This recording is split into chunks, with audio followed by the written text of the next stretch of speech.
ಇದು ಭಾರತದ ಭೂಪಟದ ನಕ್ಷೆಯಾಗಿರುತ್ತದೆ. ಇದು ಭಾರತವು 28 ರಾಜ್ಯಗಳು ಮತ್ತು 8 ಕೇಂದ್ರಾಡಳಿತ ಪ್ರದೇಶಗಳನ್ನು ಒಳಗೊಂಡಂಥ ಒಂದು ಫೆಡರಲ್ ಒಕ್ಕೂಟವಾಗಿದ್ದು ಒಟ್ಟು 36 ಘಟಕಗಳನ್ನು ಹೊಂದಿದೆ. ಒಟ್ಟು 28 ರಾಜ್ಯಗಳು ಮತ್ತು 8 ಕೇಂದ್ರಾಡಳಿತ ಪ್ರದೇಶಗಳು ಸೇರಿ 727 ಜಿಲ್ಲೆಗಳನ್ನು ಕೂಡ ಹೊಂದಿದೆ. ಈ ಭಾರತದ ನಕ್ಷೆಯನ್ನು 1783ರಲ್ಲಿ ಜೇಮ್ಸ್ ರೆನ್ನಲ್ ಅನ್ನುವಂಥ ಒಬ್ಬ ಭೂಗೋಳ ಶಾಸ್ತ್ರಜ್ಞರು ಬಿಡಿಸಿದ ಒಂದು ನಕ್ಷೆಯಾಗಿರ್ತದೆ. ಮತ್ತು ಈ ಭಾರತದ ನಕ್ಷೆಯಲ್ಲಿ ಪ್ರಪ್ರಥಮವಾಗಿ ಜಮ್ಮು ಕಾಶ್ಮೀರ, ಈ ಜಮ್ಮು ಕಾಶ್ಮೀರದಲ್ಲಿ 28 ಜಿಲ್ಲೆಗಳು ಮತ್ತು 22 ಜಿಲ್ಲೆಗಳನ್ನು ಹೊಂದಿದೆ.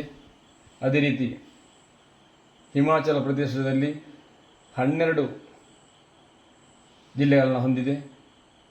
ಅದೇ ರೀತಿ ಪಂಜಾಬಿನಲ್ಲಿ 22 ಜಿಲ್ಲೆಗಳನ್ನು ಹೊಂದಿದೆ. ಉತ್ತರಾಖಂಡಲ್ಲಿ 13 ಜಿಲ್ಲೆಗಳನ್ನು ಹೊಂದಿದೆ. ಹರಿಯಾಣದಲ್ಲಿ 22 ಜಿಲ್ಲೆಗಳನ್ನು ಹೊಂದಿದೆ. ದಿಲ್ಲಿ 11 ಜಿಲ್ಲೆಗಳನ್ನು ಹೊಂದಿದೆ. ರಾಜಸ್ಥಾನ್ 33 ಜಿಲ್ಲೆಗಳನ್ನು ಹೊಂದಿದೆ. ಉತ್ತರ ಪ್ರದೇಶದಲ್ಲಿ 75 ಜಿಲ್ಲೆಗಳನ್ನು ಹೊಂದಿದೆ. ಗುಜರಾತಲ್ಲಿ 33 ಜಿಲ್ಲೆಗಳನ್ನು ಹೊಂದಿದೆ. ಮಧ್ಯಪ್ರದೇಶ್ 52 ಜಿಲ್ಲೆಗಳನ್ನು ಹೊಂದಿದೆ. ಮಹಾರಾಷ್ಟ್ರ 36 ಜಿಲ್ಲೆಗಳನ್ನು ಹೊಂದಿದೆ. ಗೋವಾ 2 ಜಿಲ್ಲೆಗಳನ್ನು ಹೊಂದಿದೆ. ಕರ್ನಾಟಕ 30 ಜಿಲ್ಲೆಗಳನ್ನು ಹೊಂದಿದೆ. ಅದೇ ರೀತಿ ತೆಲಂಗಾಣ 33 ಜಿಲ್ಲೆಗಳನ್ನು ಹೊಂದಿದೆ. ಮತ್ತು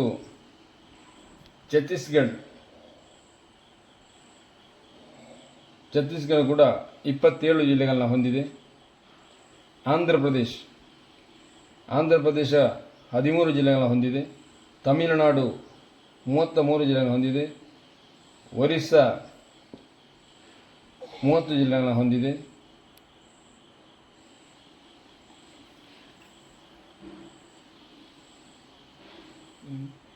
ವೆಸ್ಟ್ ಬೆಂಗಾಲ್ 23 ಜಿಲ್ಲೆಯನ್ನು ಹೊಂದಿದೆ. ಜಾರ್ಖಂಡ್ 24 ಜಿಲ್ಲೆಗಳನ್ನು ಹೊಂದಿದೆ. ಕೇರಳ 14 ಜಿಲ್ಲೆಗಳನ್ನು ಹೊಂದಿದೆ. ಬಿಹಾರ್ 38 ಜಿಲ್ಲೆಗಳನ್ನು ಹೊಂದಿದೆ. ಅಸ್ಸಾಂ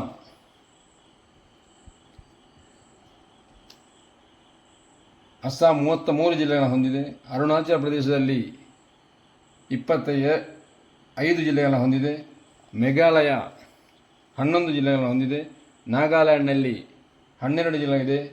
ಅದೇ ರೀತಿ ತ್ರಿಪುರ 8, ನಾಗಪುರ 16, ಮಿಜೋರಾಂ 8, ಅದೇ ರೀತಿ ಪುದುಚೇರಿಯಲ್ಲಿ 4, ಲಕ್ಷದ್ವೀಪಲ್ಲಿ 1, ಲಡಾಖ್ನಲ್ಲಿ 1, ದಮನ್ ದೀವಲ್ಲಿ 1, ದಾದ್ರಾ ನಗರ ಹಾವೇಲಿ 1, ಅಂಡಮಾನ್ ಮತ್ತು ನಿಕೋಬಾರ್ 1, ಚಂಡೀಗಢದಲ್ಲಿ 1.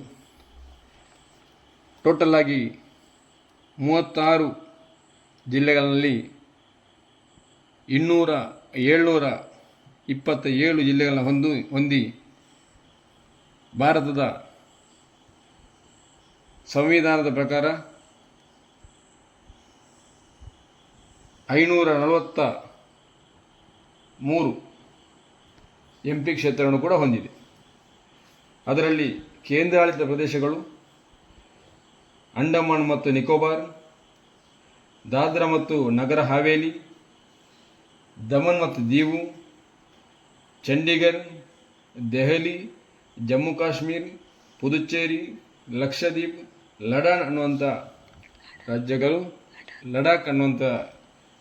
ರಾಜ್ಯಗಳು ಕೇಂದ್ರಾಡಳಿತ ಪ್ರದೇಶಗಳನ್ನು ಕೂಡ ಹೊಂದಿರುವಂಥ ಒಂದು ರಾಜ್ಯವಾಗಿರುತ್ತದೆ.